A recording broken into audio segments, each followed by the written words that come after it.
Hey guys, Church of G.I. Joe here, and today I'll be doing a video on a particular flashlight. This here is an East German flashlight.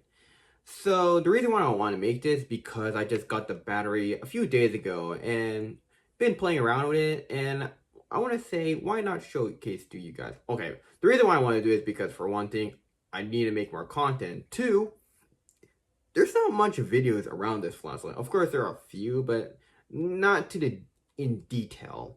So with that said, let's take a look at this flashlight.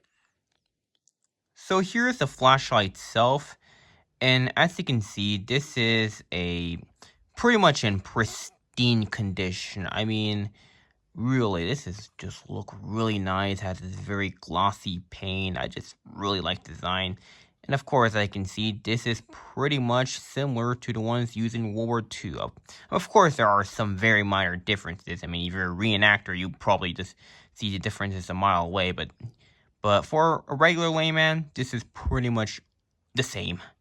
Alright, so as you can see, this is connected by a button, which is gonna be you're supposed to like put in your chest through these loops over here.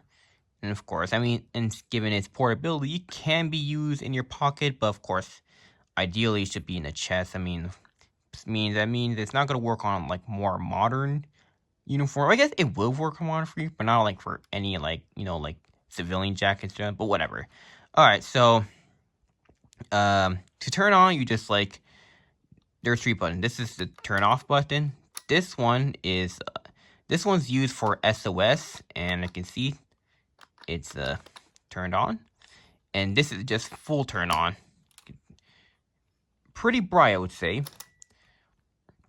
And okay, so they also come with these colors. So, okay, so for the red, this one's red, so you can see, and this is green, and lastly, this is gonna be blue. This one, I'm not sure what these used for, but I think this is a lot more darker, so it might be something. So the green and red are supposed to be used for military police because red goes stop, green means go. I mean, it's pretty much the same thing. So yeah, it's a pretty nice flashlight, and if you look inside, it included these. I think it's a 4.5 volt battery, and this is I would say this one. These batteries are pretty much really hard to find because I had to order from eBay from a guy from Poland for around $15. And the reason why is because look how proprietary it is. This is pretty much like a very like vintage battery, and this one is pretty much a reproduction of that thing.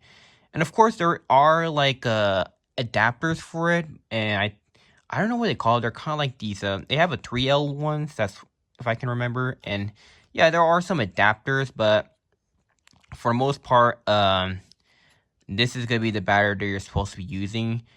And though it was pretty cool, it was the best battery at the time. The problem is that you have to kind of like mess around with it, mainly with the prongs, because this one will, as all these metal part go straight to this light bulb, and the issue is that these prongs can break. So once this breaks, you have to buy another one, which are very expensive.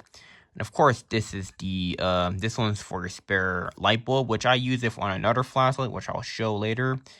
As you can see, but the thing is, but when you buy this flashlight, there's something that you need to know. First of all, this button has to align with all of this. This all have to align, otherwise it would not work. And for example, look at this. This has to push, because if it doesn't, means it's not gonna work. And this means that you have to fidget around a bit just for it to work, and which is kind of annoying, especially for a battery that's now expensive. So let's see if it works. Yes. The biggest issue with these flashlights is that sometimes these batteries can move around due to it's not like there's no like nothing that could like keep it in place. So you pretty much have to hope that these things don't like separate or something, because I can change bend these ones probably, but I just don't want to due to how expensive, and I do not want to break this one. I do not.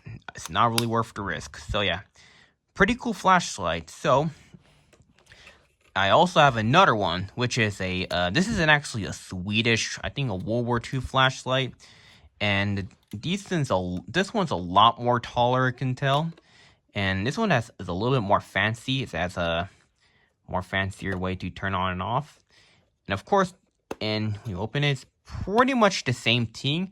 However, the biggest issue I noticed, I mean, is that this one is actually much more taller than this battery, and this battery is pretty much short. And look, I would say this one, these things, this one actually does work, but the problem is that the battery is just way too long, and I'm not sure what kind of battery this one uses. It probably uses taller ones, but yeah, I can tell this is pretty much a proprietary battery. Uses pretty much proprietary batteries in my knowledge. Of course, you can work around by making it a bit by putting something in it, but still, it's not really the best way. And plus, unlike this flashlight, this one is a lot more.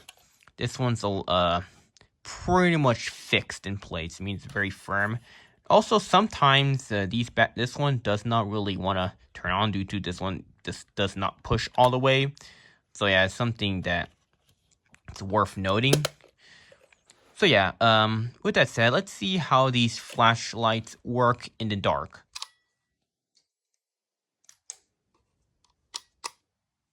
Alright, as you can see, this flashlight is fairly bright. Of course, not as bright as modern flashlight, but given the time period, these are pretty good. And let's see this one. As you can see, these is green, not as bright as the other one. And red. This one's a lot more darker. And here is the blue one. And this one is pretty interesting because this thing pretty much everything is pitch black with the blue one. I'm not sure what's the purpose with this one. I mean, some people might know, but I'm not really sure. Maybe it's underwater, if I heard, but I don't know. But I doubt that. Overall, this is a pretty good flashlight. Of course, this is not really the best for everyday use, mainly because the battery.